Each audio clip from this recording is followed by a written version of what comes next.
네, 안녕하세요. 우리 찬양대에서 귀한 찬송 들려주셨는데, 어느 때보다도 우리 찬양대에서 봉사하시는 자매님들 숫자가 오늘 제일 많은 것 같아요. 23명인데, 근데 상대적으로 형제님들이 몇 분인지 보셨어요? 이 동대문교회 형제님들 좀 물론 뭐 다른 부서에서 열심히 봉사하느라고 그런 경우도 있겠지만은 원래 찬양대 소속이신데도 불구하고 이 못 쓰시는 분들은 조금 회개를 하셔야 될 것 같은데 우리 형제님들도 자리를 이렇게 가득 채울 수 있도록 기도해 주시고 또 적극 참여해 주시기를 부탁을 드립니다. 잠깐 기도드리겠습니다.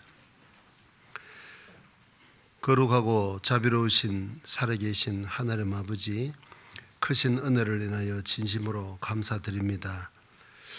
우리가 구원을 받지 못할 때에는 마음 가득히 어둠을 가지고 무엇이 참인지 무엇이 거짓인지 한 번밖에 살 수 없는 인생의 확실한 목적이 무엇인지, 어떻게 살면 나는 다시 태어나더라도 이 길을 갈 것이라는 의미 있고 가치 있는 삶인지 도무지 알 수 없는 어둠 속을 방황하던 어리석은 영혼에 불과했습니다. 그러한 때는 참으로 참된 행복과 만족을 얻지 못한 굶주린 영혼에 불과했습니다. 그러나 그러한 어리석음과 안타까움으로부터 저희들을 불러서 주님의 자녀 삼아 주시고 또 이 땅에서의 삶이 영원한 천국의 상급과 연결될 수 있는 놀라운 축복과 특권 가운데로 인도해 주신 주님 진심으로 감사드립니다. 우리가 참으로 말씀으로 그 확실한 구원을 받았다면 우리의 남은 삶도 온전히 말씀을 이루는 삶이 될 수 있도록 늘 우리 마음을 일깨워 주시고 또 교제 가운데 공급되는 힘을 공급받음으로 참으로 세상을 딛고 승리하는 당당한 주님의 자녀로서의 귀한 삶의 걸음을 옮길 수 있도록 은혜 베풀어 주시기를 간절히 바랍니다. 오늘 교제의 시종도 주님께 온전히 부탁드리며 주 예수님 이름으로 감사하며 간절히 기도드렸습니다. 아멘. 성경 에베소서 1장입니다.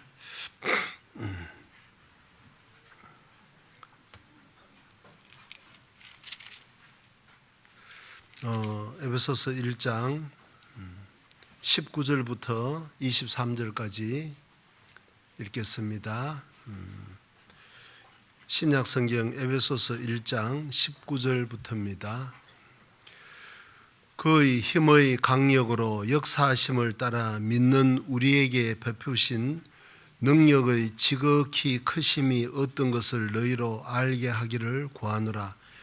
그 능력이 그리스도 안에서 역사하사 죽은 자들 가운데서 다시 살리시고 하늘에서 자기의 오른편에 앉히사 모든 정사와 권세와 능력과 주관하는 자와 이 세상뿐 아니라 오는 세상에 일컫는 모든 이름 위에 뛰어나게 하시고 22절 3절 같이 읽어봅니다.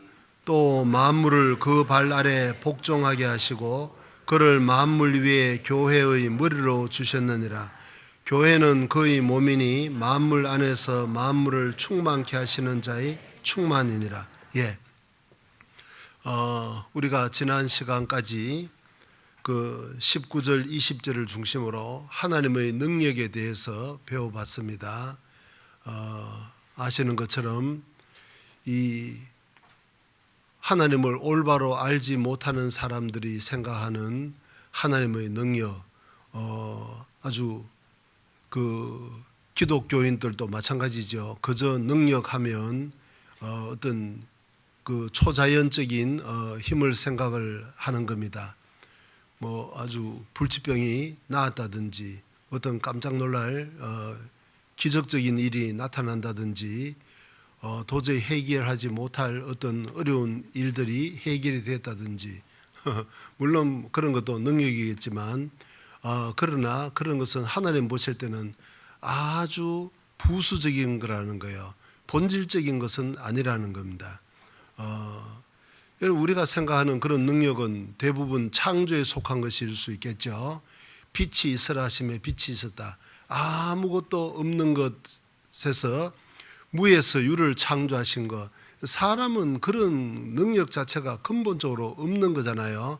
그렇기 때문에 본능적으로 그런 큰 일이 나타나면 이것은 큰 능력이라고 생각하는데 하나님 보실 때는 그런 것은 부수적인 것이었습니다. 진짜 능력은 지옥 갈 영혼이 구원을 받고 천국으로 옮겨지는 하나님의 모든 창조의 목적은 천국에서 이루어지는 거니까 그 영생하고 관계가 없는 것은 실제로 좀 있으면 다 물거품처럼 사라지는 어떤 일시적인 거라는 거예요. 영원토록 있는 능력은 결국은 이 영혼이 구원을 받고 죄 문제가 해결되는 것밖에 없는 거잖아요. 그래서 20절에도 그 능력이 정말 하나님 보실 때 창조하고는 비교할 수 없는 그 하나님의 능력의 핵심 본질은 그 능력이 그리스도 안에서 역사하사 죽은 자들 가운데서 다시 살리셨다. 그러니까 부활로 나타났다는 거죠. 자, 그러니까 우리를 통해서도 부활의 능력, 구원받는 사람들이 생긴다는 것은 사람들이 볼 때는 뭐 그런 것은 교리만 받아들이면 뭐 구원받는 것으로 구원이라는 것을 경험하지 못했기 때문에 그렇게 쉽게 생각하지만 우리 구원받은 그리스도인은 압니다. 창조는 하나님의 말씀으로 하셨지만 우리 영혼을 죄에서 건지시는 구원은 예수님이 십자가에 죽지 않으면 안 되는 일이었다는 거. 자, 왜 다 아는 말씀을 이렇게 다시 반복드리냐 하니까 우리가 이 복음을 전하는 것도 그런 어떤 그 영광스러운 감격에 붙잡혀서 전도를 해야 된다는 겁니다. 이게 어떤 의무가 아니고 예를 들면 생각해 보세요. 우리 가운데 어떤 사람을 통해서 하나님의 초자연적인 능력이 나타난다면 그분이 안수를 하면 병이 낫고 어떤 어려운 문제도 그분의 조언을 들으면 말을 따르면 해결이 된다고 한다면 어떻겠습니까? 그 사람을 하나님처럼 믿고 따르는 사람들이 그 사람 앞에 머리를 조아리는 사람이 얼마나 많지 않겠냐 그 말이에요. 자, 그러나 어떻습니까? 우리를 통해서 지옥 가는 영혼이 건짐받는 일이 나타나는 것에 대해서는 우리는 너무 심상하게 생각을 한다는 것은 성경하고 우리 삶이 너무 연결이 잘 안 된다는 확실한 반증이라는 겁니다. 우리 가운데 그런 세상적인 육신적인 초자연적인 어떤 일이 없다 할지라도 구원받는 사람들이 계속적으로 생긴다는 것은 하나님이 우리 가운데 가장 큰 능력을 행한다는 확실한 증거이기 때문에 우리 자신의 신분 또 우리 자신의 위치에 대해서도 좀 깊이 생각을 해보고 예를 들면 이 가운데 말이에요. 오늘날 세계에서 제일 부자라고 하는 머스크라는 사람입니까? 그 사람이 됐던 로스차일드가 되었던 가장 능력 있는 사람 있는 것처럼 보여지는 미국 대통령이 되었다 할지라도 그런 사람이 있다면 얼마나 많은 사람들이 신기해하겠지만 하나님 보실 때는 그런 것은 너무나도 그 본질적인 것하고는 멀다는 것을 좀 생각을 하고 우리 가운데 머무르는 주님의 능력에 대해서 우리는 정말 그 감격하는 마음으로 살아가는 것이 필요할 겁니다. 자, 이제 그런 것을 바탕으로 오늘 말씀을 한번 생각해 보는데 오늘 주제는 읽으면 금방 알 수 있는 것처럼 교회라는 겁니다. 교회. 뭐 교회에 대해서는 우리가 복음을 깨닫고 난 이후로 수없이 배우기 때문에 아유 그거 뭐 다 아는 걸 또 그렇게 반복하느냐 할지 모르지만 진짜 우리가 확실히 안다면 우리의 삶이 얼마만큼 교회와 연결되어 있고 자 이제 그 하나님이 보시는 교회와 같은 영광스러운 감동에 내 마음이 내 삶이 붙잡혀 있느냐 그걸 스스로 진짜 내가 얼마만큼 올바로 알고 있는 건지 아는 것이 단순하게 지식으로 그치는 것이 아닌 거잖아요. 우리의 일상의 삶과 연결되는 것이기 때문에 그걸 좀 정리하는 시간이 되었으면 좋겠습니다. 자 이제 그 신약에 있어서 교회라는 것은 여기에 23절인 것처럼 교회는 그의 몸이다. 그는 누군지는 금방 아시겠죠. 죽은 가운데서 부활하신 예수님을 가리키는 겁니다. 교회는 예수님의 몸이라는 것. 그렇기 때문에 그 교회는 만물 안에서 만물을 충만하시게 하는 자의 충만이니라. 자, 충만이라는 걸 생각하면 만물을 충만하게 한다. 여러분, 저 눈을 들어서 우주를 한번 보십시오.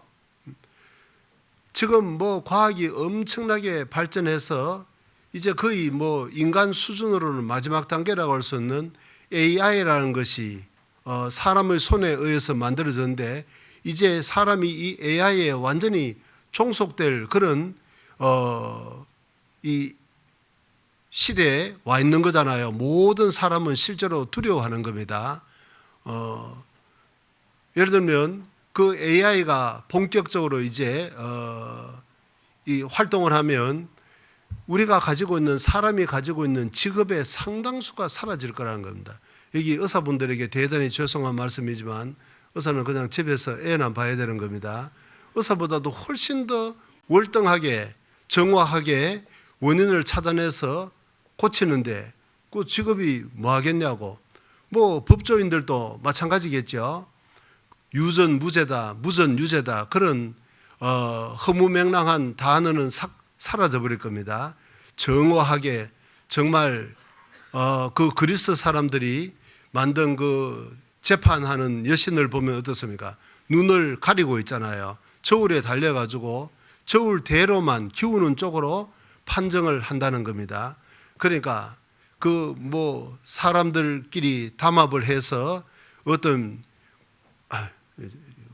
용어가 사용하기는 곤란한데 뭐 돈을 써가지고 말해요. 교묘하게 빠져나가는 이런 모든 것도 다 끝나버릴 겁니다. 그리고 일상에 뭐 제가 열거할 필요 없이 우리가 쉽게 이해할 수 있는 거잖아요.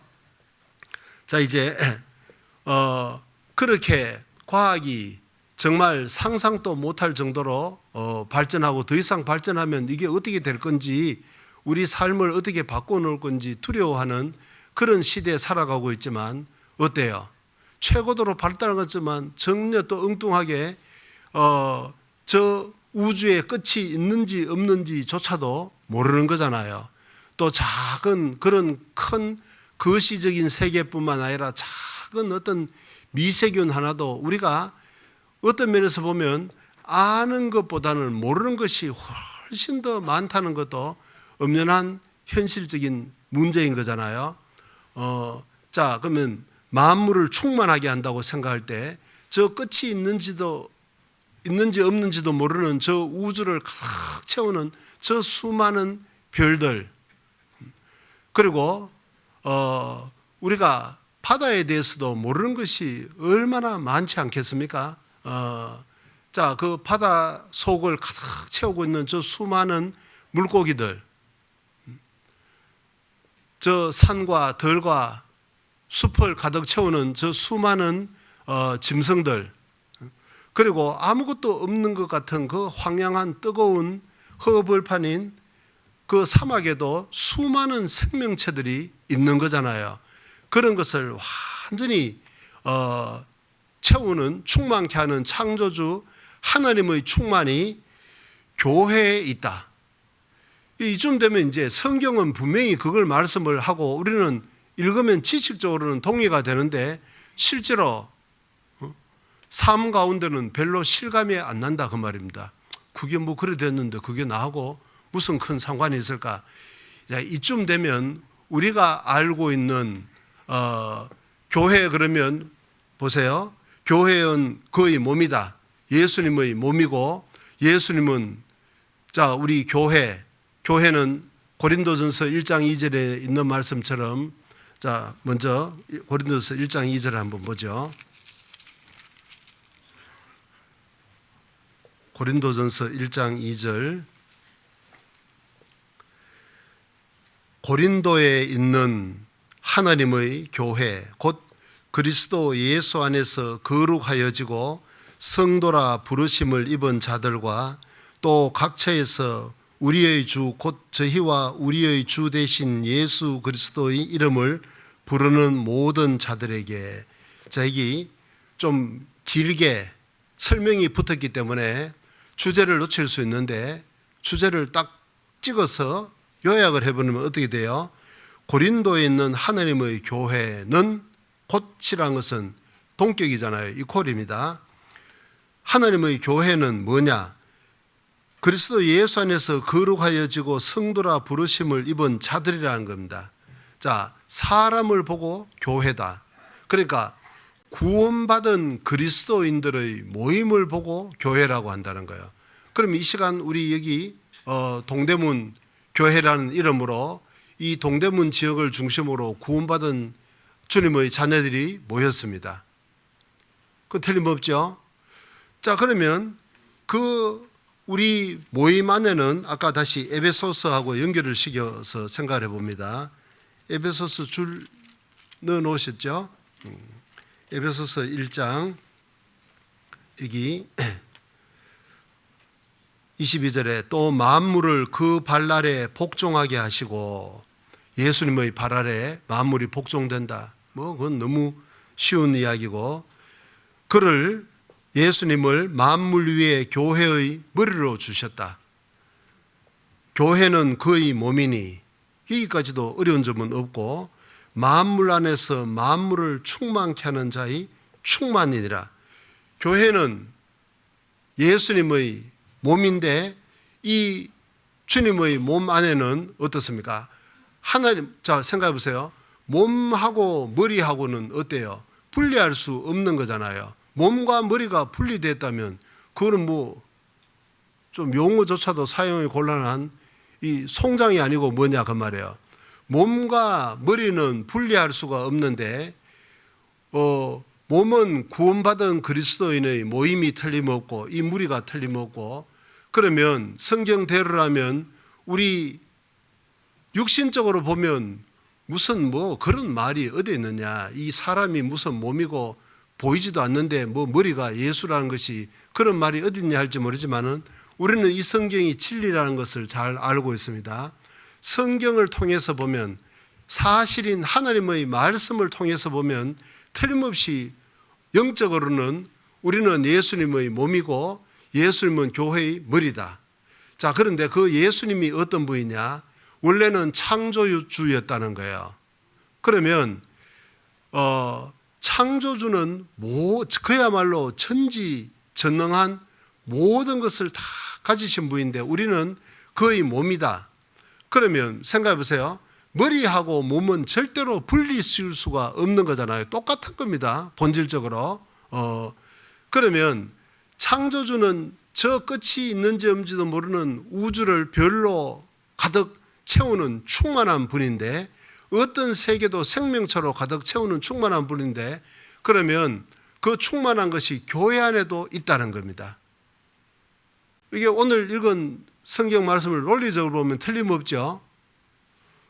엄마야, 이게 벌써 이제 수면 모드로 들어가신 것 같다.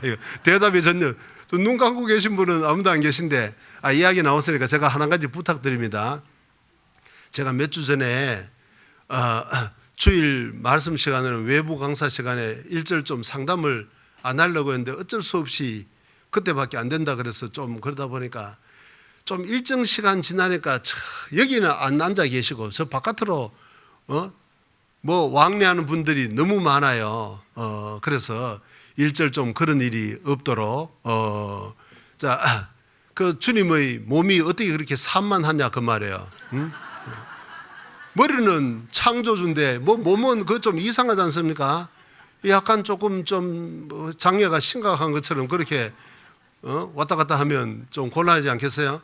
자, 그런 것만 간단하게 생각하더라도 물론 뭐 생리적인 어쩔 수 없는 현상 때문에 잠깐 다녀오는 것까지야 뭐 어쩔 수 없는 것이지만 제가 볼 때는 이거 어떻게 하면 좀 빨리 시간 때울까 뭐 이것 때문에 왔다 갔다 하는 경우가 너무 많은 것 같아.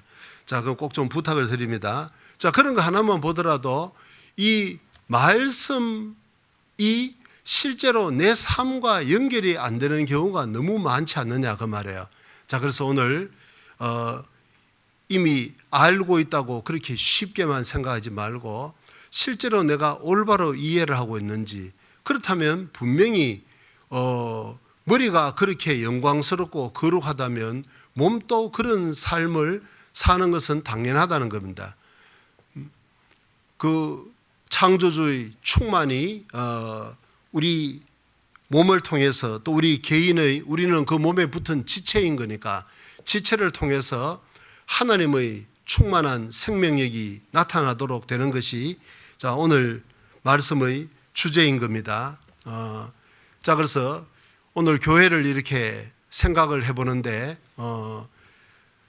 구약은 아는 것처럼 신약의 그림자인 거잖아요. 신약에 이루어질 신령한 것을 구약에는 물체화해서 형상화해서 이 세상 속에서 하나님이 실제로 이루어 나갔던 겁니다. 자, 그러면 그 교회의 그림자가 구약에 뭔지 아시죠? 우선 교회라는 것이 뭐예요? 자, 정의가 구원받은 그리스도인의 모임인데 그 그리스도인의 모임에는 창조주 하나님이 머리로 계시다. 그러니까 조금 어려워요. 그 창조주 하나님이 인간의 몸을 입고 오셔서 우리를 구원하기 위해서 죽고 부활하시는데 그 예수 그리스도가 머리로 계시다. 눈에 보이지 않지만 그건 틀림없는 사실이라는 겁니다. 성경이 진리인 이상. 자, 이제 그러면 그걸 다른 말로 한다면 함께 사는 거잖아요. 함께. 아까 말씀드린 것처럼 머리와 몸은 절대로 분리시킬 수 없다는 것을 우리가 생각해 봤습니다. 자, 그 구약의 그 그림자를 한번 보죠. 성경 출애굽기 29장입니다. 출애굽기 29장. 여기에 하나님이 이스라엘 민족을 이집트에서 구원하여 낸 그 출애굽의 목적을 이야기하고 있습니다. 출애굽기 29장 45절 46절 제가 읽겠습니다. 내가 이스라엘 자손 중에 거하여 그들의 하나님이 되리니 그들은 내가 그들의 하나님 여호와로서 그들 중에 거하려고 그들을 애굽 땅에서 인도하여 낸 줄을 알리라. 나는 그들의 하나님 여호와니라. 자, 여기 보세요.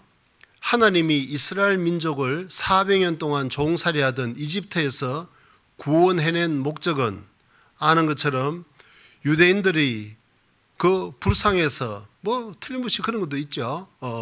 그들의 그 기도를 들으셨다 그렇습니다. 그러나 그것은 부수적인 것이고 본질적인 것은 뭐죠?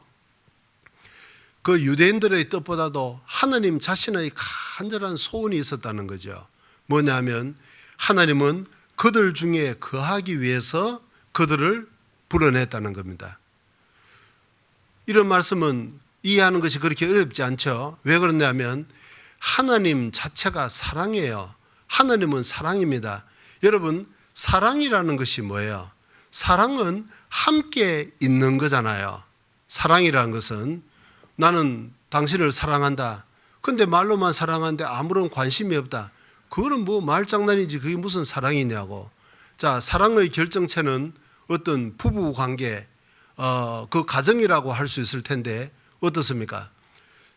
서로 다른 장소에서 태어나서 다른 삶을 살던 부부가 남녀가 그 부부란 이름으로 모이는 거잖아요. 왜? 함께 살기 위해서인 겁니다. 좋은 것도 함께 나누고 어려운 것도 함께 나누는, 그걸 보고 사랑이라고 하는 거잖아요. 그러니까 하나님도 하나님 자체가 사랑이기 때문에 사랑은 뭐예요? 반드시 갖고 있는 것을 서로 나눌 대상이, 사랑의 대상이 필요하다는 거예요. 그러니까 이스라엘 민족은 하나님의 사랑의 대상이었다는 거예요. 그러니까 하나님이 그들 중에 거하기 위해서, 함께 살기 위해서 이스라엘 사람들을 구원을 했다는 겁니다. 자, 그러면 하나님께서 이스라엘 민족과 함께 거할 때 어떤 식으로 함께 거했느냐? 그냥 유대인들 모아놓고 무작정 거기에 함께 어떻게 있었느냐 그 말이에요. 성경 출애굽기 25장을 보겠습니다. 출애굽기 25장 8절 9절입니다. 내가 그들 중에 거할 성소를 그들을 시켜 나를 위하여 짓되 무릇 내가 내게 보이는 대로 장막의 식양과 그 기구의 식양을 따라 지을지니라. 하나님은 이스라엘 민족 가운데 함께 거했는데 거하는 방법이 뭐였습니까? 성막이 필요했다는 겁니다. 성막, 하나님이 거하는 장소, 성막. 그래서 성막을 어떻게 짓는 것인지 쭉 그것이 25장부터 40장까지 오랜 장장 16장에 걸쳐서 그렇게 기록이 되어 있습니다. 자, 그런데 성막이라는 이 텐트죠. 포장을 쭉 둘러싼 그 텐트에 거했는데 거하는 모습이 어때요? 우리가 아는 것처럼 낮에는 구름 기둥으로, 밤에는 불 기둥으로. 유대인들이 그걸 보면 하나님이 우리 가운데 함께 하시는구나, 눈으로 보고 확인할 수 있었던 거예요. 자, 그런데 그 구름 기둥과 불 기둥의 뿌리가 어디에 있었느냐? 그 근거가 출애굽기 25장 21절을 봅니다. 21절 속죄소를 궤 위에 얹고 내가 내게 줄 증거판을 궤 속에 넣어라. 거기서 그 속죄소 위에서 내가 너와 만나고 속죄소 위 곧 증거궤 위에 있는 두 그룹 사이에서 내가 이스라엘 자손을 위하여 내게 명할 모든 일을 내게 이르리라. 그러니까 하나님의 인재의 상징인 구름 기둥과 불 기둥의 뿌리가 어디서 냐면 바로 그 속죄소, 죄를 용서받는 거기죠. 우리가 아는 대로 성소가 있고 속죄소가 있는데 그 속죄소 안에 들어가면 어때요? 상자가 있었습니다. 법궤라고 하죠. 그 법궤 안에는 십계명이 있었죠. 그 법궤에 뿌리를 두고 구름 기둥과 불 기둥이 있었다는 겁니다. 자, 그러니까 여러분 성막에 있어서 제일 중요한 것은 바로 그 법궤라는 거잖아요. 여기서 한 가지 생각을 해봐요. 뭐냐면 왜 하나님이 이스라엘 민족 가운데 거하고 그들과 만나는 장소, 그것이 바로 속죄소라는 건데 그 언약궤에 뿌리를 두고 있는데 왜 그걸 그 성막을 말해요. 이스라엘 민족의 조상인 아브라함이나 이삭이나 야곱에게 명하지 않고 왜 하필 모세에게 명했을까? 언젠가 한번 배운 적은 있는 것 같은데 왜 모세에게 명했을까? 왜 딴 사람이 아니고 누가 한번 대답해 보실랍니까? 왜 모세에게 명하셨을까? 자, 그 이유가 바로 뭐냐면 모세라는 사람은 십계명을 받은 사람이라는 거예요. 십계명. 그러면 그 십계명이라는 것이 뭐예요? 십계명이 둘로 나누면 마음을 다하고 뜻을 다하고 성품을 다하고 목숨을 다하여 주 너희 하나님을 사랑하라. 하나님에 대한 계명이고, 그 다음에 네 이웃 사랑하기를 몸같이 하라. 자, 그 10계명을 담은 것이 바로 속죄소라는 거잖아요. 그러니까 하나님 자체가 사랑이기 때문에 하나님은 천지에 충만하지만 그 충만한 하나님이 함께 거하시고 역사하는 것은 반드시 10계명을 바탕으로 역사를 하신다는 겁니다. 10계명을 보세요. 그러니까 아무리 성막을 식양대로 지었다 하더라도 그 10계명이 없으면 그 진정한 성막이 될 수가 없는 거잖아요. 그러니까 광야 생활을 할 때는 하나님이 그 성막에 나타나는데 이제 가나안 땅에 들어가고 난 다음에는 어떻습니까? 거기서도 성막이 있었냐 그 말이에요. 그렇지 않죠. 솔로몬이 성전을 지었습니다. 그러면 이제 광야에서 성막은 가나안 땅에서는 성전하고 같은 건데, 그러면 성전에 있어서도 가장 중요한 것이 뭐냐? 열왕기상 8장입니다. 열왕기상 8장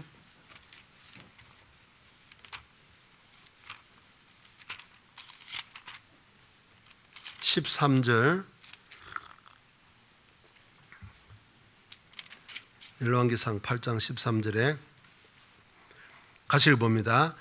내가 참으로 주를 위하여 계실 전을 건축하여 사오니 주께서 영원히 거하실 처소로소이다 하고. 자, 광야에서는 주님이 계시는 곳이 바로 성막이었고 내가 거기서 유대인들을 만난다 그랬습니다. 이제 가나안 땅에 들어가고 난 다음에는 솔로몬이 지은 그 성전, 그 성전이 바로 주님이 영원히 거하실 처소다 그랬습니다. 근데 물론 아시는 것처럼 이것은 진정한 성전의 그림자였지 진짜 성전은 될 수가 없었던 거잖아요. 오늘 이제 진짜 성전에 대해서 이제 우리가 배우는데 하나의 그림자였습니다. 그러니까 사람들은 이야기하죠. 인간 역사가 있었던 이래로 가장 값비싼 건축물, 이 성전은 완전히 안에는 황금으로 꾸며져 있었다는 겁니다. 자, 어쨌든 그게 하나님이 계셨는데 그 성전도 솔로몬이 집만 지어놓으면 성전이 되는 것이 아니고 그 성전도 진짜 하나님이 거하시는 성전이 되기 위해서 반드시 필요한 것이 뭐죠? 그 언약궤라는 겁니다. 법궤라는 겁니다. 10계명을 담은 그 언약궤가 없으면 그건 뭐 하나의 일반적인 집에 불과하지 하나님이 거하시는 성전은 될 수가 없다는 겁니다. 8장 6절에 제사장들이 여호와의 언약궤를 그 처소로 메어 드렸으니 곧 내전 지성소 그룹들의 날개 아래라. 9절 궤 안에는 두 돌판 외에 아무것도 없으니 이것은 이스라엘 자손이 애굽 땅에서 나온 후 여호와께서 저희와 언약을 세우실 때 모세가 호렙에서 그 안에 넣은 것이더라. 그러니까 성막이 됐든 성전이 됐든 거기에 언약궤가 있으면 그는 거룩한 곳이 된다는 거예요. 자, 근데 이것은 전부 진짜 성전이 아니고 그림자다 그랬습니다. 솔로몬도 알았습니다. 처음에는 이것이 하나님이 영원히 거하실 처소다 그렇게 고백을 했지만 어때요? 그 8장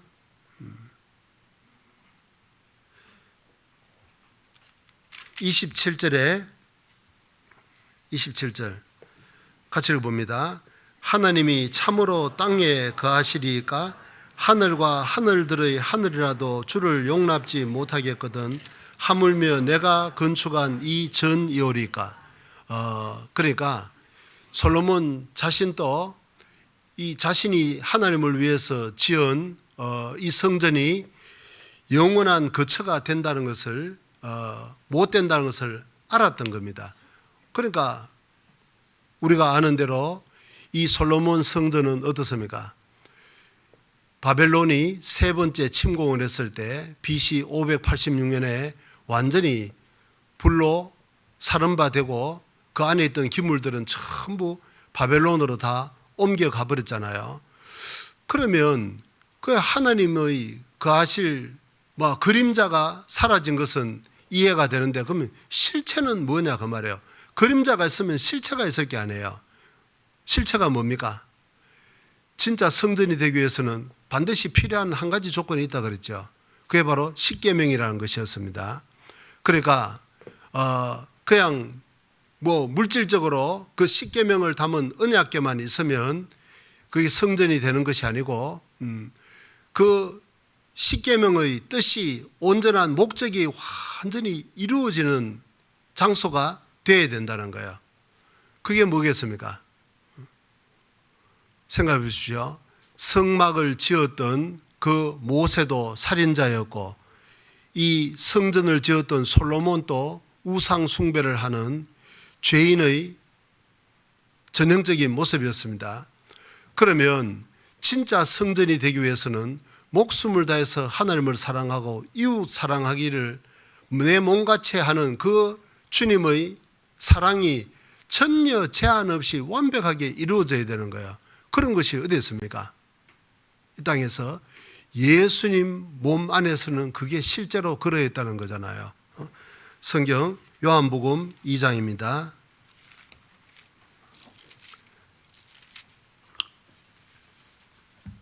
요한복음 2장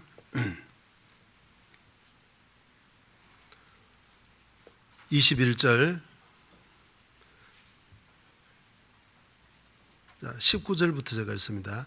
예수께서 대답하여 가라사대 너희가 이 성전을 헐라. 이 성전은 솔로몬이 지은 성전은 말씀드린 것처럼 바벨론에서 불타고 두 번째 성전이죠. 헤롯 성전이었습니다. 그 성전을 헐어버려라. 내가 3일 동안에 일으키리라. 당연히 그것도 이스라엘 사람들이 이제 페르시아 시대 때 고레스 왕의 칙령에 의해서 돌아와서 다시 재건을 했고, 헤롯이라는 사람이 증축을 한 제2성전이었습니다. 그 당연히 그림자에 불과했죠. 그 그림자를 다 헐어버려라, 무너뜨려라.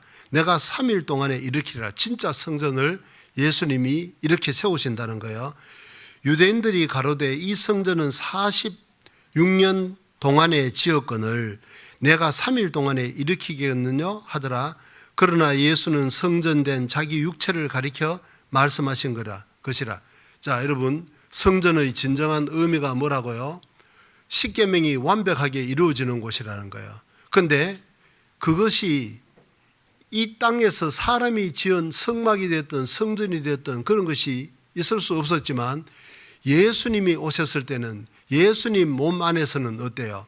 정말 목숨을 다해서 하나님을 사랑하는 그 사랑도 이루어졌고, 이웃 사랑하기를 몸같이 하는 그 십자가가 완벽하게 이루어졌지 않습니까? 그러니까 예수님이 진짜 성전이었다 그 말이에요. 자, 그러면 오늘날은 그 성전은 없는 것일까? 주님은 죽고 부활 승천하셨는데 이 땅에 안 계시는데 어때요? 그 성전은 있을까 없을까? 그냥 목사님 묻지 마. 그냥 이야기나 하세요. 자, 오늘 처음 서두에 우리가 읽었던 그런 내용이잖아요. 자, 주님은 보이지 않지만 틀림없이 교회의 머리로 계시고, 구원받은 그리스도로 이루어진 주님의 몸은 교회라는 거. 그럼 어때요?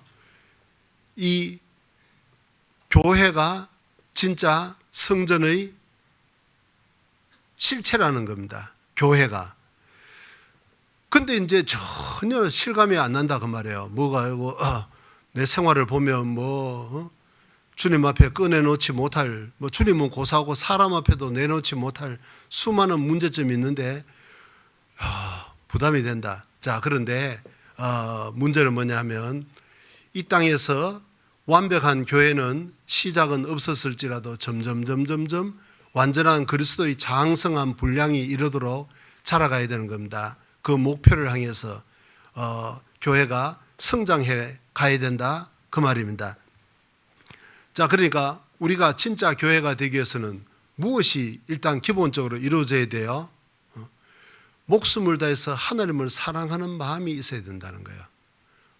여러분 어떻습니까? 그 마음은 우리가 구원을 받을 때 다 받은 거잖아요.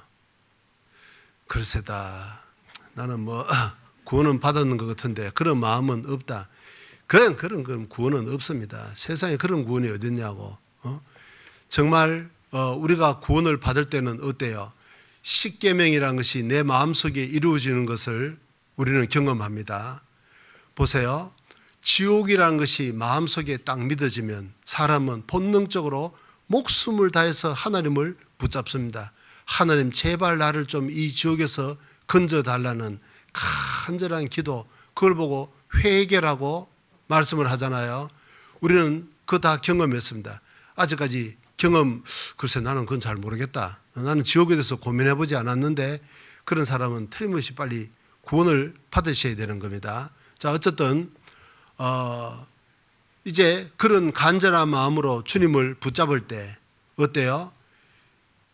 이 복음이 마음속에 믿어지는 겁니다. 그 죄를 예수님 피가 완전히 영원히 씻어갔다는 것, 그 복음이 깨달아지는 동시에 우리는 마음속에서 어때요? 안도감과 아울러서 정말 주님을 사랑하는 마음이 생깁니다. 이 은혜를 무엇으로 보답할고 그런 마음이 틀림없이 올라옵니다. 자, 그런데 주님은 눈에 보이지 않는데 무슨 방법으로 그 은혜를 보답할 거냐 그 말이에요. 당연히 어때요? 복음을 전하는 것으로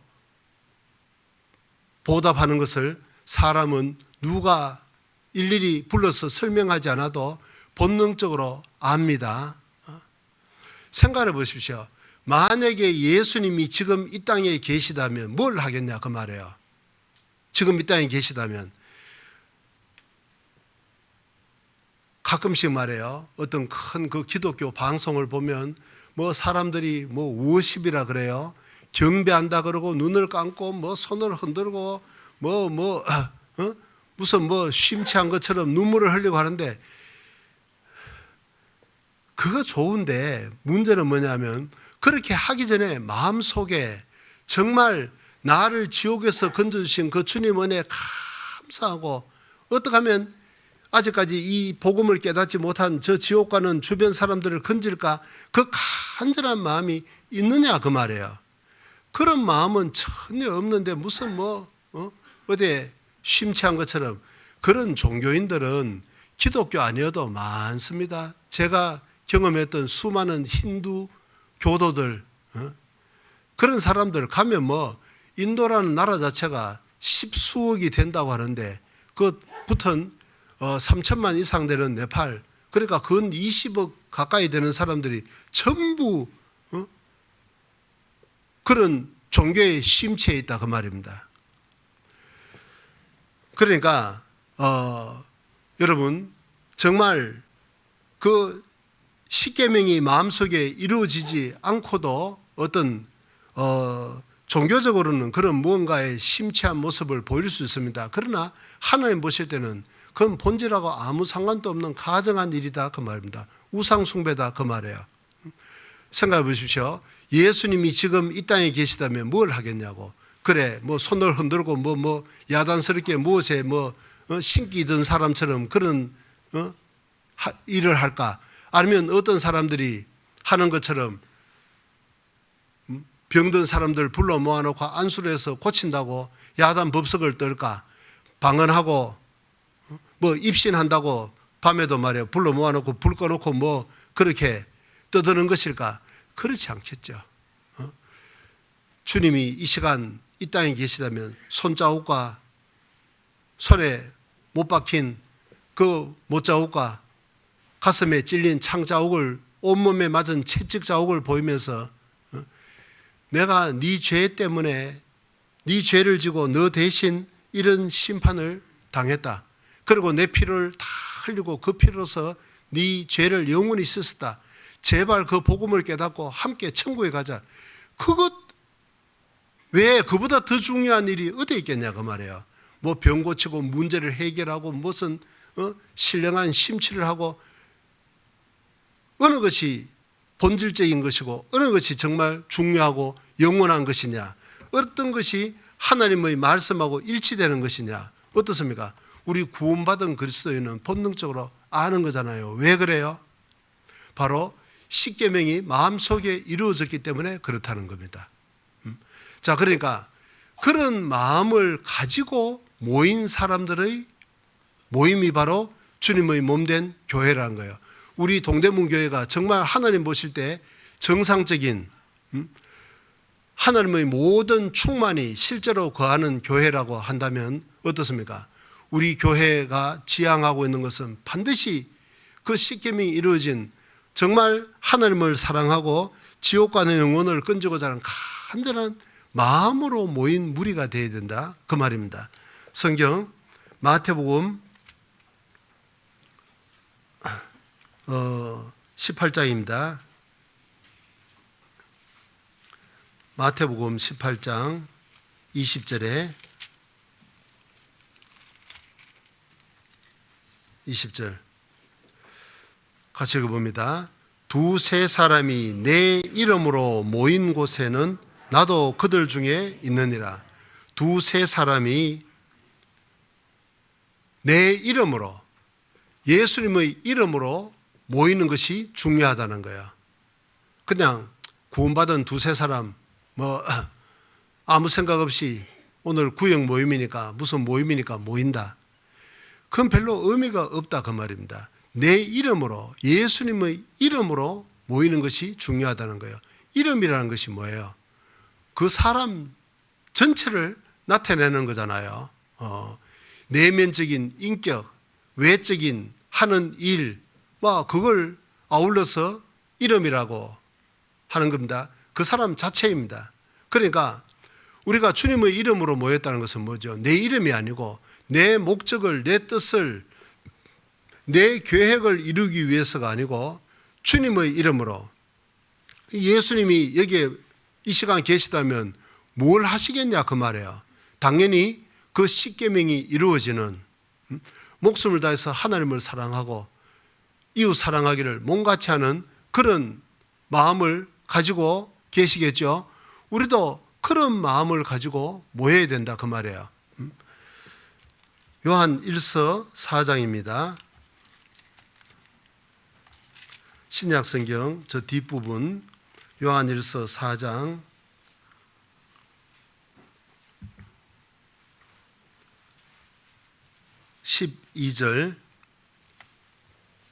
12절에 어느 때나 하나님을 본 사람이 없으되 만일 우리가 서로 사랑하면 하나님이 우리 안에 거하시고 그의 사랑이 우리 안에 온전히 이루느니라.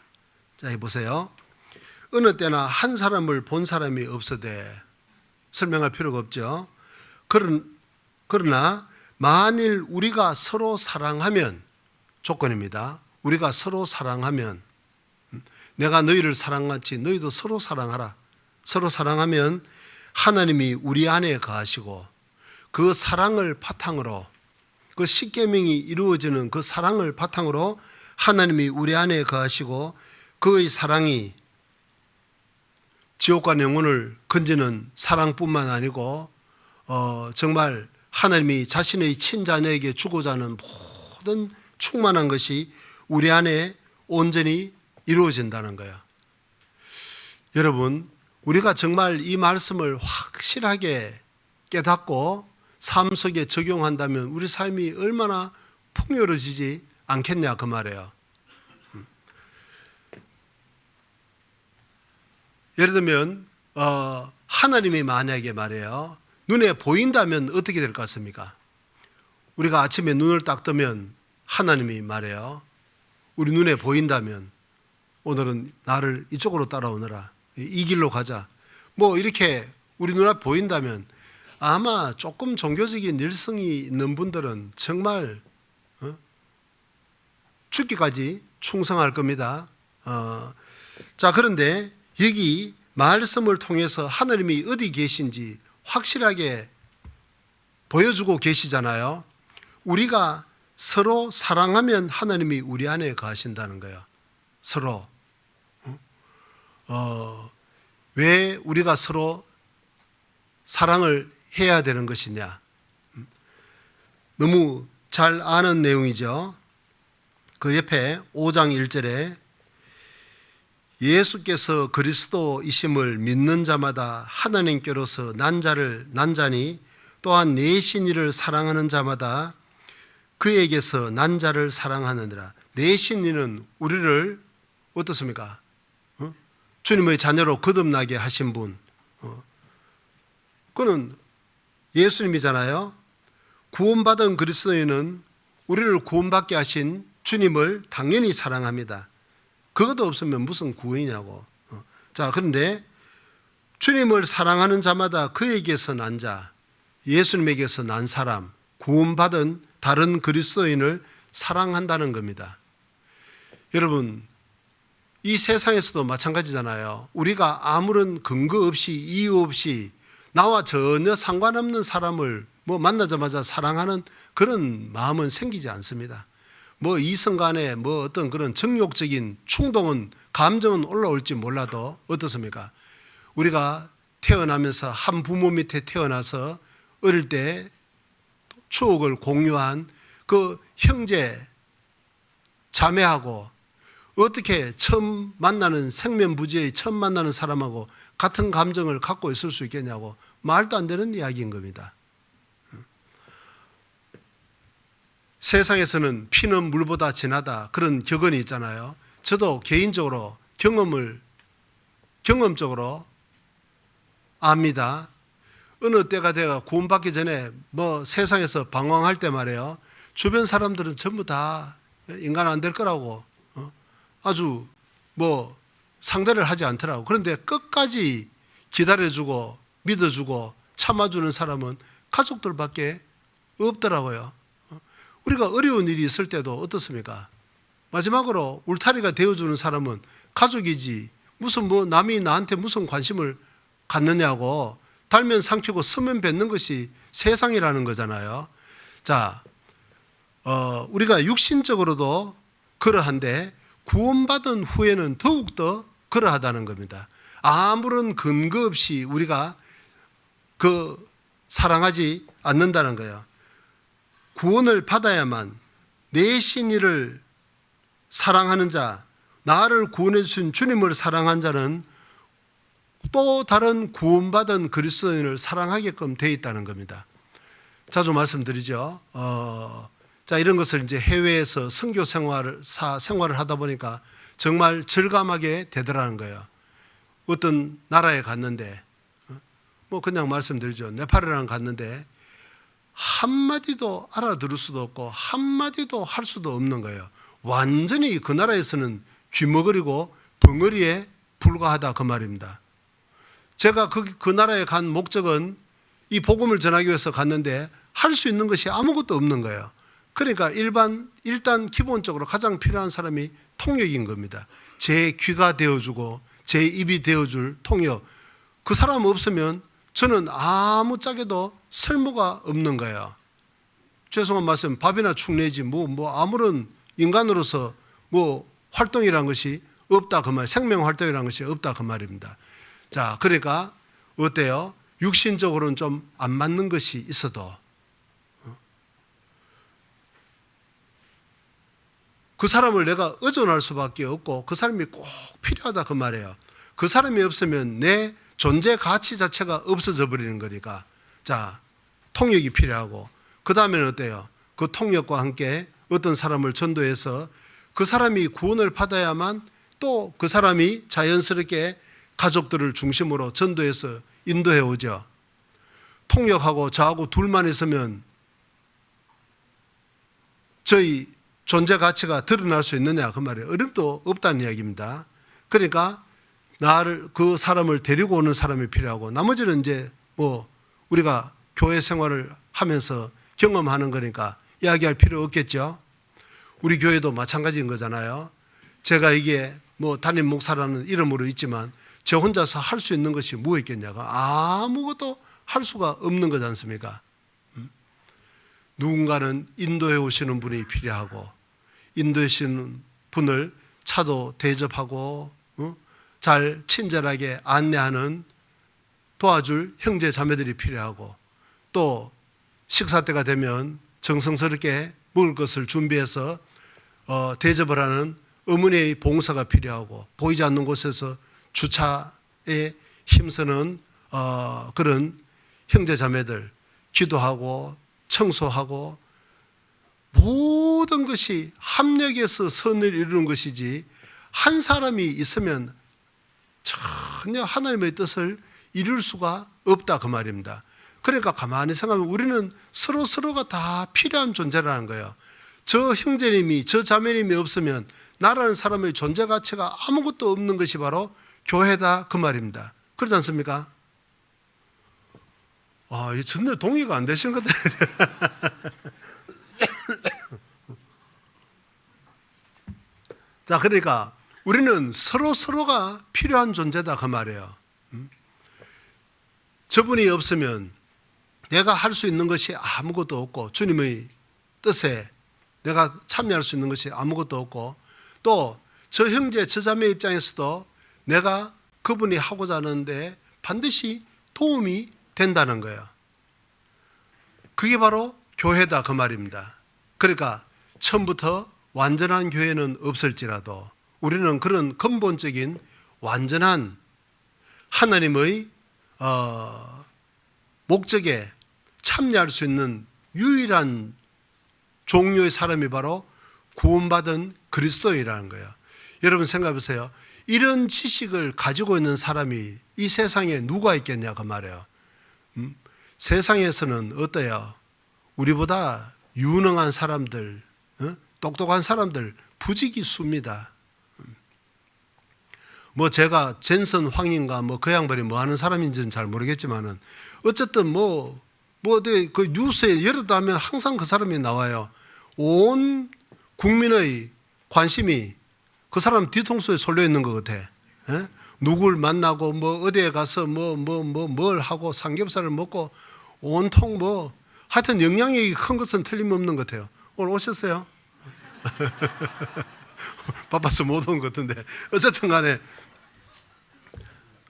자 보십시오. 이 세상에는 어때요? 노벨상을 수상한 뛰어난 학자들도 많고 뭐 젠슨항은 아마 모르긴 몰라도 무슨 그 사업가 같은데 자 그런 사업으로 국가 발전에 예를 들면 삼성 같으면 우리 대한민국이 이렇게 경제적으로 성장하는데 그 중추적인 역할, 견인차 역할을 하는 거잖아요. 그런 경제적인 능력 있는 사람들도 많고 또 종교계에 들어가면 막 얼마나 열심히 있는 또 도덕가들도 많고 자 세상에서는 우리보다 뛰어난 사람 부지기수다 그 말이에요. 우리 한 사람 없어도 뭐 한 사람뿐만 아니라 이게 죄송합니다. 저 같은 사람 무더기로 없어도 세상은 대한민국은 아무런 문제 없이 잘 돌아갈 겁니다. 그렇잖아요. 그러나 하나님 보실 때는 어때요? 나 한 사람이 없으면 나를 통해서 꼭 이루어야 될 주님의 뜻이 내가 아니면 누가 우리 가족들에게 전도를 하겠냐고. 하나님 보실 때는 어떻습니까? 한 사람의 영혼이 지옥에 가버린다면 어때요? 하나님이 저 우주 만물을 창조하신 목적, 이 지구를 만든 목적, 이 지구에 얼마나 오묘하게 모든 것을 충만하게 채운 목적이 완전히 다 실패하는 거잖아요. 그러니까 하나님 보실 때는 우리가 이 복음을 전해서 영혼을 건지는 일보다 더 중요한 이런 것은 결단코 없다는 겁니다. 뭐 호르무즈 해협이 뭐 봉쇄가 돼가지고 얼마나 좀 전 세계인이 말해요. 경제적인 때문에 좀 어려움이 있다 하더라도 그 세월 지나가면 다 해결될 겁니다. 아마 모르긴 몰라도 그게 장시간 봉쇄되면 이스라엘의 그 지중해 앞바다에서 뭐 시펠라 유전인이 뭐니 해가지고 그 이제 찾아놓은 그게 이제 얼씨구나 날개 돋친 듯이 전 세계 에너지계를 장악하고 이런 문제를 해결할 방법은 얼마든지 뭐 하나님이 그걸 길을 열어주려고 작정을 하면 뭐가 문제가 되겠냐고. 아무런 문제 없이 다 될 겁니다. 그러나 하나님의 창조의 목적이 완전히 이루어진 영혼을 건지는 그 일이 이루어진 것은 우리가 빠져버리면 완벽하게 실패를 한다 그 말입니다. 그러니까 하나님 보실 때는 우리보다도 더 소중하고 우리보다도 더 필요한 사람은 결단코 없다는 겁니다. 그건 이제 우리의 몫이고 또 아직까지 구원받지 못한 그 영혼들을 볼 때 하나님은 어때요? 그 사람에게도 자신의 영혼을 다 심어 놓은 거기 때문에 그 사람이 지옥에 가버린다면 하나님은 어떻습니까? 적어도 그 사람을 위해서 창조하신 목적은 다 실패를 한다는 겁니다. 우리가 뭐 길게 이야기할 건 없겠습니다만은 내가 지켜보는 가운데서 내 자녀가 물에 빠져서 죽어가고 있다. 아마 제가 모르긴 몰라도 말이에요. 뭐 이제 다 장성한 제 아들, 딸이 뭐 그런 일을 희박은 하겠지만 예를 들면 우리 손주가 왔는데 할아버지가 손주하고 즐겁게 놀기 위해서 물가로 갔는데 제가 보는 눈앞에서 물에 잠겨서 죽어가고 있다면 그야말로 미쳐버리지 않겠냐 그 말이에요. 평생을 그 상처를 씻을 수는 없을 겁니다. 평생 그 죄책감에 시달릴 수밖에 없을 겁니다. 하나님도 꼭 마찬가지로 이 복음을 듣지 못해서 멸망으로 떨어지는 그 영혼들을 지켜보고 있는 하나님의 심정이 그런 심정이 아니겠냐 그 말이에요. 그렇지 않습니까? 자, 그래서 하나님은 바로 그 일을 이루기 위해서 우리에게 모든 것을 주는 겁니다. 자, 그리고 우리는 성경을 통해서 이 세상 어떤 노벨상 수상자도 어떤 경제적인 능력을 갖고 비상한 어떤 사업 수완을 가지고 있는 사람도 결코 알 수 없는 단 하나의 가장 중요한 지식, 이 성경이 단 하나로 모아서 말씀하고 있는 그 영혼을 건지는 또 그 일을 이루기 위해서 교회가 먼저 이루어지는데 거기에 대한 지식을 가지고 있는 사람은 이 세상에서 우리 구원받은 우리밖에 없다는 겁니다. 아니 구원을 받은 사람은 우리 모임 말고도 또 있을 수 있겠죠. 그러나 우리 모임만큼 말이에요. 가장 소중한 이 지식을 가지고 있을 뿐만 아니라 실제로 이 지식이 이루어져서 세계적으로 복음이 전해지는 그런 교회는 찾아보기 정말 어려운 것이 엄연한 현실인 거지 않습니까? 자, 그래서 우리가 이런 것을 그냥 쉽게 간단하게 생각할 것은 결단코 아니다 그 말이에요.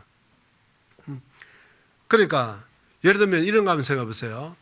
교회 없는 세상이라는 것을 한번 생각해 보십시오. 이 세상에서 교회가 없다. 지금 우리가 배우고 있는 이 교회에 대한 지식도 없고 구원받은 그리스도는 또 없다. 그러면 어떻게 됩니까? 사람들은 전부 멸망으로 다른박질하고 있다 그 말이에요. 소망이라는 것이 없는 거지 않습니까? 또 우리 구원받은 사람에게도 한번 적용을 시켜봐요. 자주 말씀드리는 제 같은 경우에도 제가 만약에 그 수양회라는 것을 가지 않았더라면, 그 장소를 가지 않았다면 어떻게 구원을 받았을 수가 있을까? 많은 사람들을 만났는데 말이에요. 전부 저를 보고 믿으라고 다그치기만 하지 왜 믿어지지 않는지 도대체 이유를 모르겠더라고. 어떤 사람이 제 문제를 쭉 듣더니 성경이 사실이라는 것을 쫙 한 2시간 정도 이야기를 해줘요. 그때가 80년대 후반이니까 얼마나 덥고 선풍기도 뭐 약간 사치 품일 때였는데요. 땀은 비 오듯이 쏟아지고 하여튼 제 뒤로는 뭐 사람들이 자욱하게 서고 그 강사님한테는 옆에서 이게 뭐죠? 이게 선녀처럼 붙여주고 뭐 이렇게 해서 이제 한 2시간 정도 상담이 진행됐는데 묻더라고, 저보고. 이게 믿어지느냐고. 제가 솔직히 이야기했습니다. 저는 참 사실 믿고 싶습니다. 근데 안 믿어집니다. 그렇게 했더니 막 그 사람 벌떡 일어서더니 막 삿대질하면서 당신 그러면 지옥 가시오. 그 사람이 이야기 안 해도 지옥 간다는 것은 제가 더 잘 알아요. 근데 그게 또 그런 공개적으로 그 많은 사람 앞에서 그렇게 망신을 줄 이유가 뭐 있냐고. 아, 내가 진짜 내가 지옥만 알면 막 면상에 막 헤딩이라도 해보고 싶은데, 아이, 저 인간 잘못 건드렸다가 날 상담 안 해주면 내가 꼼짝없이 지옥이니까 그것도 못 하겠더라고. 자, 그러다가 허스름한 옷을 수준이 저하고 비슷한 한 청년을 만났을 때 아주 간단하게 이야기를 했어요. 제 얘기를 듣더니 당신 그럴 수밖에 없는 죄인입니다. 그렇게 이야기하더라고. 그 전에 죄라는 이야기는 많이 들었지만은 내가 죄인이라고는 한 번도 생각을 안 해봤습니다. 나는 믿으니까 천국까지 그것만 생각했지. 내가 왜 새삼스럽게 예수도 믿는데 지옥 간다는 것을 뭐하러 고민해야 될지. 그런데 그때 그날 그 사람이 내가 안고 있는 문제, 왜 내가 안 믿은 죄 문제가 해결이 안 되는지 그 이유를 딱 한마디로 찍어서 이야기를 해주더라고. 제가 나중에 생각이 들었습니다. 아, 그 사람도 틀림없이 나와 같은 고민을 해본 사람이었겠구나. 그게 동병상련이라고. 자기가 그런 경험을 안 해봤으면 도대체 내 마음속에 가지고 있는 그런 의문을 어떻게 그렇게 이야기를 해줄 수 있겠냐 그 말이에요. 여러분, 자, 바로 그것이 교회라는 거다 그 말이에요. 세상적으로 가서 뭐 돈 버는 법을 배워오고 건강에 관한 무슨 이론을 배워오고 그런 것은 없을지라도 어때요? 그 모든 것을 다 초월할 수 있는 사람의 영혼이 구원받는 그런 주님의 충만한 말씀이 나타나는 곳은 바로 교회. 그리고 그 모든 우리는 지역의 작은 교회에 불과하지만 그런 모든 식구들이 다 모인 용광로와 같은 정말 그런 모임에 우리가 참여하는, 그리고 그런 역사가 실제로 나타난다는 것을 경험한다는 것은 절대로 쉬운 일이 아니다 그 말입니다. 인간 역사 속에서 아주 여러분 생각해보세요. 80수억의 인구 가운데서 구원받은 사람이 과연 몇 명이나 되겠냐 그 말이에요. 이런 지식은 절대로 뭐 노벨상이 됐든 의학계가 됐든 뭐 경제계가 됐든 그런 문제로 해결될 것이 아니다 그 말이에요. 그런데 자, 그건 바로 하나님의 숨겨진 비밀에 속한 것이고 그 비밀을 깨달은 사람은 바로 저와 여러분, 우리 확실히 구원받은 그리스도인에게 국한된다는 것. 그걸 생각하면 어떻습니까? 우리는 세상에 그런 뛰어난 사람보다 세상적으로 가지지 못한 수많은 부족한 것이 있을지라도 하나님 보실 때는 가장 소중한 지식을, 가장 보배로운 지식을 가지고 있다 그 말입니다. 그러니까 우리는 그런 영광스러운 감격에 붙잡혀서 살아가야 되는 겁니다. 그저 육신적인 이 세상적인 좀 있으면 전부 다 썩어지고 없어질 그런 것하고 비교해서 내 친구는 강남에 아파트를 이번에 수십억짜리 얻었다는데 주식이 대박이 나서 수천억을 벌었다는, 그래가지고 그거 어쩌겠다는 이야기입니까? 그래서 그렇게 해봐야 그 사람도 세 끼 밥 먹고 우리는 가격은 좀 비쌀지라도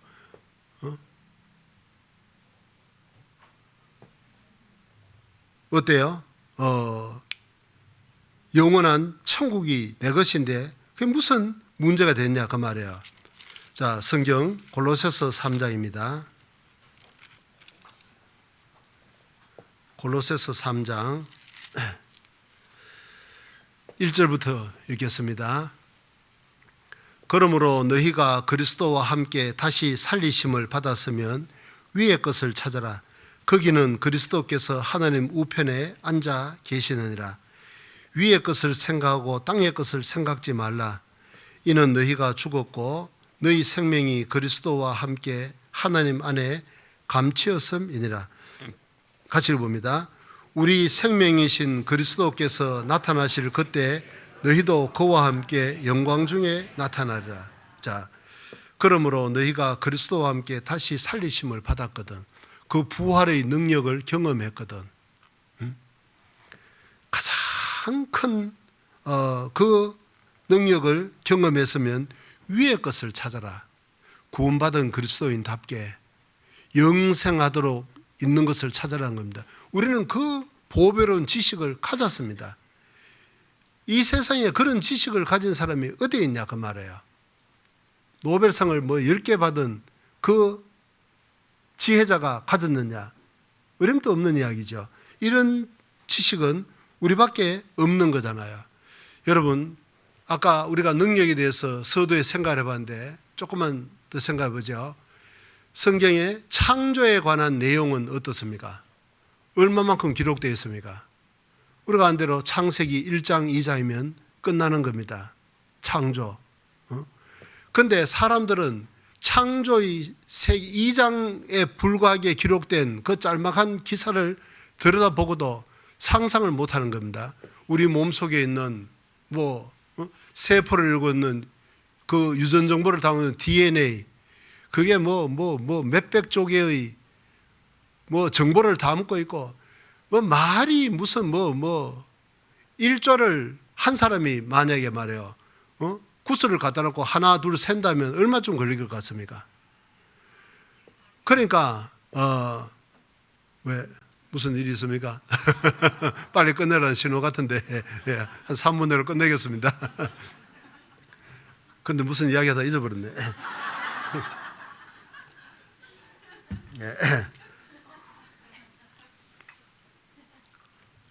창조. 예.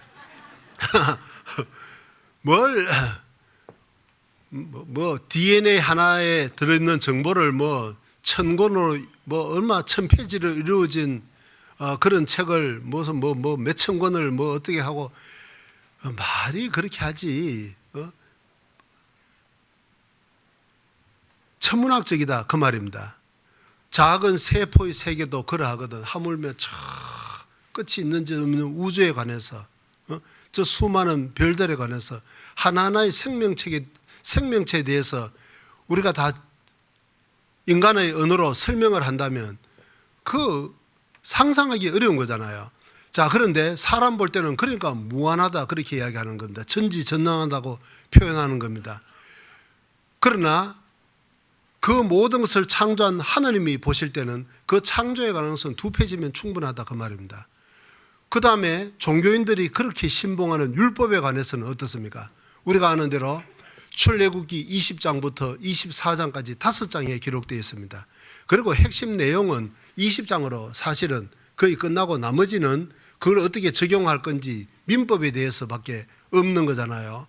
그러나 오늘 우리가 주제로 배우고 있는 성막에 대해서는 출애굽기 25장부터 40장 끝장까지 장장 16장에 걸쳐서, 그러니까 분량만 본다 하더라도 창조와 율법과 이런 것에 하고는 비교할 수 없는 그런 분량을 차지하고 있다는 겁니다.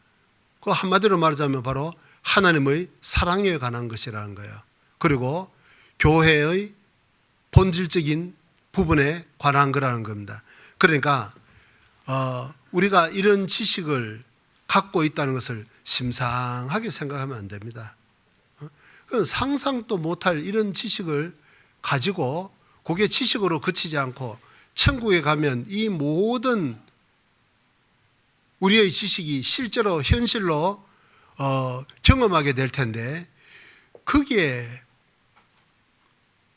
참여하는 사람답게 뭔가 좀 소망 없는 세상 사람들하고는 다른 종류의 삶을 사는 것은 너무나도 자연스럽지 않느냐 그 말이에요.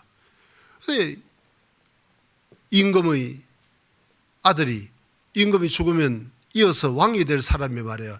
시시하고 천한 깡패들하고 어울리기를 원하고, 입에 담기도 뭐 좀 거북합니다만은 창녀들하고 어울리기를 원한다면 뭐가 좀 이상하지 않느냐 그 말이에요. 너무 어울리지 않는 조합이다 그 말입니다. 우리는 정말 주님의 자녀답게 이런 이 세상 어떤 사람도 결코 깨달을 수 없는, 하나님 보실 때는 이런 상상 못할 자신의 죽음과 부활을 통해서만 이루는 이런 지식을 깨달은 사람답게 구별된 삶을 사는 것이 무엇보다도 필요하고 중요할 겁니다. 기도드리겠습니다. 자비로우신 우리 주님 감사드립니다. 오늘 우리가 주님의 몸된 교회에 대해서 생각을 해봤습니다. 교회의 본질은 하나님의 십계명, 즉 목숨을 다해서 하나님을 사랑하고 이웃 사랑하기를 몸같이 하는 마음을 가진 주님의 자녀들의 모임이고, 또 우리가 정말 그 주님의 몸된 교회의 지체라는 것은 우리를 통해서 드러나는 주님의 능력, 즉 잃어진 영혼을 구원하는 하나님의 능력이 우리를 통해서 나타난다는 것을 통하여 참으로 이 말씀이 내 삶과 연결이 되고 적용이 되고 실제로 이루어진다는 것을 우리는 분명히 경험할 수 있습니다. 그러한 복된 지식을 가진 사람답게 구원받지 못한 세상 사람들과 구별이 되어서 이 땅을 살아가고 또 풍성한 열매 맺는 삶을 살다가 다시 오시는 주님 앞에 조금도 부끄러울 것이 없이 칭찬과 영광과 존귀를 받기에 합당한 주님의 자녀로서의 삶을 살 수 있도록 은혜 베풀어 주시옵소서. 행여 우리 가운데 아직까지 복음을 깨닫지 못하는 분들이 있다면 이번 하계 수양회를 통하여 또 상담을 통하여 하루빨리 구원을 받고 이 거룩한 주님의 뜻에 참여할 수 있도록 역사하여 주시옵소서. 남은 교제의 시간도 주님께 온전히 부탁드리며 주 예수님 이름으로 간절히 기도드렸습니다. 아멘. 찬송